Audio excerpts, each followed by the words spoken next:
La mujer de Job, ¿por qué Satanás no la tocó? ¿Alguna vez te habrás preguntado por qué la mujer de Job no fue tocada por Satanás, como lo fueron sus bienes, su ganado, sus hijos y hasta el mismo Job? Si no conoces bien la historia de Job y su mujer, déjame contártela y comprendamos cómo la mujer de Job entró como el actor protagónico de este podcast. En el libro de Job, capítulo 1, versículo 1, simplemente dice: hubo en tierra de Uz un varón llamado Job, lo cual nos deja comprender que este siervo no era hebreo, ni formaba parte de la descendencia de Abraham, ya que Job, al encontrarse en una tierra llamada Uz, podría haber estado en 3 ubicaciones fuera de Israel, al norte de Arabia, Edom o Siria. El versículo 1 continúa diciendo que el hombre era intachable, recto, temeroso de Dios y apartado del mal. En los versículos 2 y 3 se muestra la riqueza que tenía Job. Tenía 7 hijos y 3 hijas, 7,000 ovejas, 3,000 camellos, 500 yuntas de bueyes, 500 asnas y muchísima servidumbre, lo cual lo convertía en el hombre más grande de todos los hijos de Oriente. La descripción de Job como un hombre piadoso y justo, que no es específicamente identificado como hebreo, sugiere que podría ser visto como un patriarca fuera del linaje de Abraham. Esto lo coloca en una categoría similar a otros personajes bíblicos que no son parte del pueblo de Israel, pero son reconocidos por su relación con Dios, como Melquisedec, el rey sacerdote de Salem. La historia continúa en los versículos del 6 al 12 con un hecho que para muchos puede ser incomprendido, cuando Dios le presume a Satanás a Job como un hijo intachable, y como contestación Satanás le hace ver que si Job era un hombre intachable y recto, temeroso de Dios y apartado del mal, era porque Dios le había dado todo, y por eso no tenía la necesidad de maldecirlo.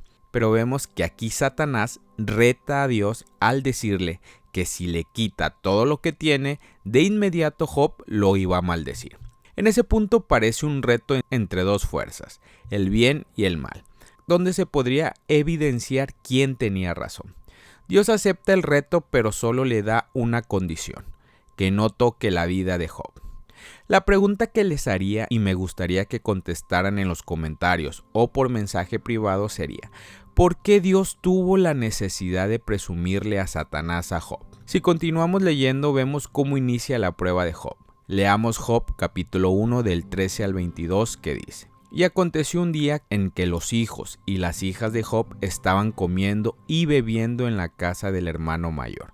Vino un mensajero a Job y le dijo: los bueyes estaban arando y las asnas paseando junto a ellos, y los sabeos atacaron y se los llevaron.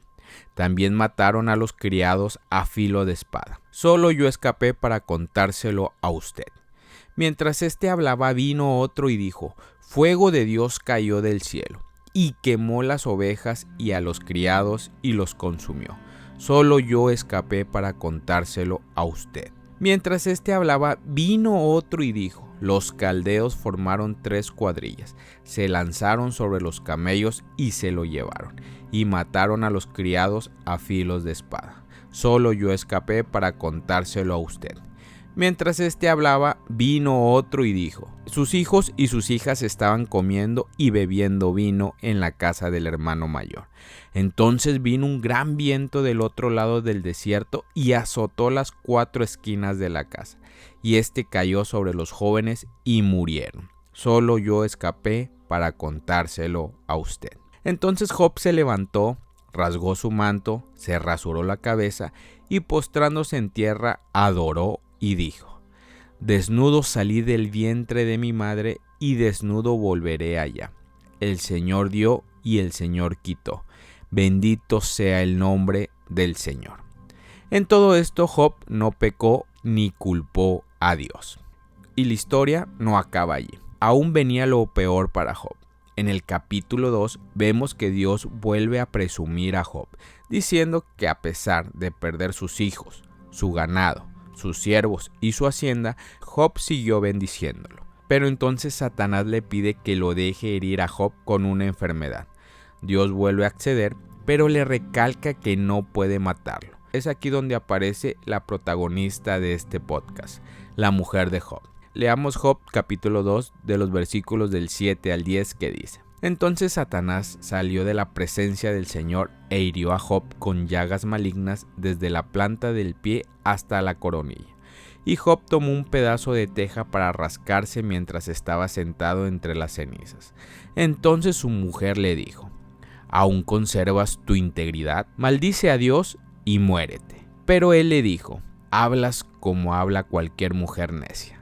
¿Aceptaremos el bien de Dios, pero no aceptaremos el mal? En todo esto, Job no pecó con sus labios. Aquí vemos que la única persona que no tocó Satanás en esta prueba para Job fue su esposa.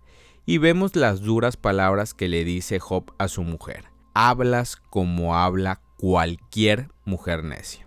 Job estaba reprendiendo a su mujer. Pero ¿por qué Satanás no tocó a la mujer de Job? En este podcast no tengo la respuesta correcta a esta pregunta, pero puedo entender el contexto que estaba pasando esta mujer. Ella también, de la noche a la mañana, perdió a sus hijos, sus cosas, y estaba a punto de perder a su marido. Quizás ella pensaba que la maldición que estaba viviendo era para ella, y lo único que le estaba quedando era su esposo, y lo estaba viendo morir. Ella no entendía el contexto de que Dios no la estaba probando a ella, sino que estaba probando a su esposo. Dios le mostró a Satanás que Job, a pesar de la grave enfermedad que tenía, nunca reprochó nada. En cambio, su mujer sí. Ella no entendía por qué su esposo, a pesar de esa aflicción, después de perder todo, seguía bendiciéndolo. Sería fácil juzgarla y no empatizar con ella, porque nos encontramos como espectadores viendo a dos personas distintas, sabiendo por qué le estaba pasando esto a Job y diciendo que Job hizo bien y su mujer no. En mi opinión, creo que en ciertas circunstancias de nuestras vidas, cuando viene pruebas, quizás no maldecimos a Dios, pero nos asemejamos un poco a esta mujer. Es preciso tener en cuenta que era un ser humano, no un árbol ni una columna de mármol. Tenía corazón y sentimientos. Lo ocurrido había cambiado su vida, la ruina total de la hacienda, la pérdida de todo el ganado, la matanza de los criados, todo eso la afectaría igual que a su marido. Y los 10 hijos muertos eran también sus hijos, excepto la enfermedad que se sepa había pasado por los mismos sufrimientos que el marido. Quizás Satanás no la tocó porque esperaba que sus duras palabras incitadas por él hicieran menguar a Job. Quizás fue un instrumento para ver a la pareja que tanto amas pidiéndote que dejaras de luchar y murieras. Quizás Dios también le dijo a Satanás que no tocara a su mujer para que ella, al igual que su esposo, tuviera fe y fuera justa como Job. Son muchos significados o teorías que se pueden formular, pero el mensaje que quiero dar es que cuando vengan las pruebas, recordemos a la mujer de Job y recordemos que, a pesar de que en el instante podemos dudar y enojarnos con Dios, hay una segunda oportunidad, como Dios se la dio a la mujer de Job, para que tuviera fe solo en él. Y dice Job 42 del 12 al 13. El Señor bendijo los últimos días de Job más que los primeros, y tuvo 14,000 ovejas, 6,000 camellos, 1,000 yuntas de bueyes y 1,000 asnas. Tuvo además 7 hijos y 3 hijas. Vemos que no solo fue bendecido nuevamente Job, sino también su esposa, porque a pesar de los errores, Dios siempre da segundas oportunidades. Y no dudo que después de ver todo esto, la mujer de Job dobló sus rodillas, pidió perdón y empezó a tener fe verdadera en Dios. Shalom. Gracias por haber escuchado este podcast. Si este podcast te ha ayudado, compártelo con un amigo o con algún familiar. Sé que le será de ayuda. Recuerda visitar nuestra página de Instagram, Inspirando tu Vida.